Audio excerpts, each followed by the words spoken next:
On a hot afternoon at a railway station in Delhi, an old man in a torn kurta and faded dhoti was frying hot, crispy kachoris. Baba, give me 2 kachoris, please. I'm really hungry. I will pay tomorrow, I promise. Yes, son. Go ahead and eat. I know you must be hungry. Oh, Baba, you're so kind. You always give me kachoris without asking for money even.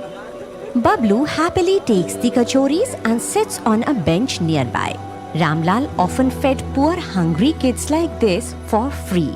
He lived in a small hut near the station with his wife. And he sold kachoris to earn the living.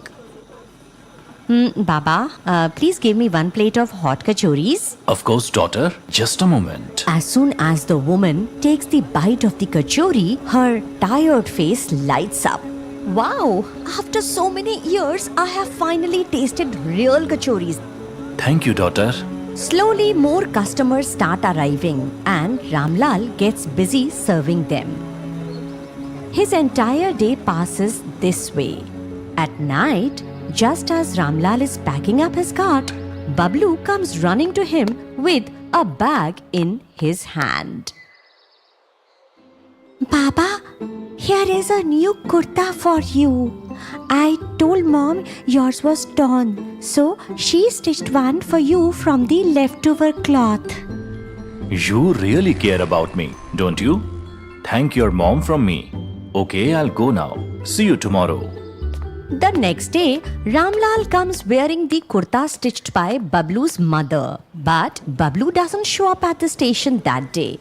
2-3 days pass by, but there is no sign of Bablu. One night, Ramlal says to his wife, I don't know why Bablu isn't coming for kachoris these days. I'm really worried. I think I should go check on him. My heart feels uneasy. Something doesn't feel right. Yes, go see him, otherwise you'll keep worrying. Ramlal slowly walks towards Bablu's slum, where he lives in a broken hut with his mother. As Ramlal reaches the corner of the street, he sees a crowd. In the middle, there's a body laid out for a funeral. Ramlal stunned. Oh God, who is this? The old lady was very sick. Couldn't get any medicine. She passed away this morning, leaving Bablu all alone. Bablu? His mother is no more? Hearing this, tears fill Ramlal's eyes. He walks a few steps forward. Bablu is sitting beside his mother, crying. As soon as he sees Ramlal, he runs and hugs him tightly. Baba, Mom is gone. She is gone. She left without saying anything. She left me alone, Baba. What will I do now? Ramlal hugs him with trembling hands and starts crying too. Don't cry, Bablu. Your old grandpa is here, isn't he? Don't cry, my child. Come with me now. Ramlal brings the weeping Bablu home to his hut and tells Gomti everything. Gomti feels deep sorrow for Bablu. She gently pats his head and speaks with love. Bablu, son, don't cry. This is your home now and we are your parents. Bablu tightly clutches Ramlal's dhoti with his little fingers. From then on, Bablu starts living with Ramlal and Gomti. In Ramlal's tiny hut, there is now a small corner just for Bablu. Every morning, Ramlal and Bablu go to the station together. Ramlal starts frying kachoris and Bablu stands by the cart offering water to customers and folding newspapers into packets. Baba, look, I packed the kachoris nicely, right? Well done, my dear. Keep working hard like this, and one day you'll earn a lot. While Ramlal and Bablu were chatting, a woman approaches their cart. Oh, Baba, you are still selling those same hot kachoris. Yes, daughter. What else can this old man do at this age? True, Baba. But I think you didn't recognize me. A few days ago, I ate your delicious kachoris. Oh, yes, daughter. I see so many new faces here every day. And these old eyes don't see too well anymore. That's okay, Baba. But who is this little boy? Your grandson? Yes, think of him as my grandson. God gave him to me. He was hungry, helpless. Now he is everything to me. Yes, my mother passed away, so Baba brought me with him and now I help him out. And your studies? Studies?